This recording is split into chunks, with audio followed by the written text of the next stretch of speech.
শরীয়তপুর জেলা ছাত্রদল ও এনসিপির নেতাকর্মীদের মধ্যে ধাওয়া পাল্টা ধাওয়া ও ককটেল বিস্ফোরণ ঘটিয়ে সংঘর্ষের ঘটনা ঘটেছে। সোমবার সন্ধ্যায় শহরের চৌরঙ্গী মোড় এলাকায় এই সংঘর্ষের ঘটনা ঘটে। এ সময় অন্তত ১০ জন আহত হন। আহতদের শরীয়তপুর সদর হাসপাতালে চিকিৎসা দেওয়া হচ্ছে।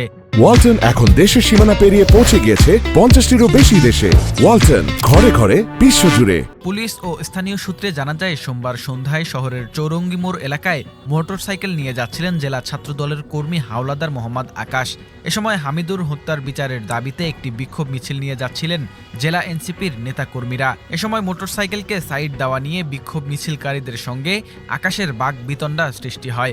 এক পর্যায়ে আকাশকে মারধরও করা হয়। পরে দুই পক্ষের মধ্যে ধাওয়া পাল্টা ধাওয়া হয়। পরে ককটেল বিস্ফোরণ ঘটিয়ে সংঘর্ষে জড়ায় দুই পক্ষ। এ সময় ককটেলের আঘাতে ও দেশীয় অস্ত্রের আঘাতে ১০ জন আহত হয়েছেন। আহতদের মধ্যে তুলাসার ইউনিয়ন যুবদলের সভাপতি মেহেদী হাসান নাইম ব্যাপারী চোখে আঘাতপ্রাপ্ত হওয়ায় উন্নত চিকিৎসার জন্য ঢাকায় প্রেরণ করা হয়েছে। পরিস্থিতি নিয়ন্ত্রণে আনতে কাজ করছে পুলিশ। শরীয়তপুর সদর পালং মডেল থানার ভারপ্রাপ্ত কর্মকর্তা শাহ আলম বলেন, মোটরসাইকেল নিয়ে এনসিপি ও ছাত্রদলের মধ্যে বাকবিতণ্ডা সৃষ্টি হয়। এক পর্যায়ে তাদের মধ্যে ধাওয়া পাল্টা ধাওয়া হয়। আমরা এসে পরিস্থিতি নিয়ন্ত্রণে নিয়ে এসেছি। এখন পরিস্থিতি স্বাভাবিক রয়েছে। ওয়ালটন এখন দেশের সীমানা পেরিয়ে পৌঁছে গিয়েছে ৫০টিরও বেশি দেশে। ওয়ালটন, ঘরে ঘরে, বিশ্বজুড়ে।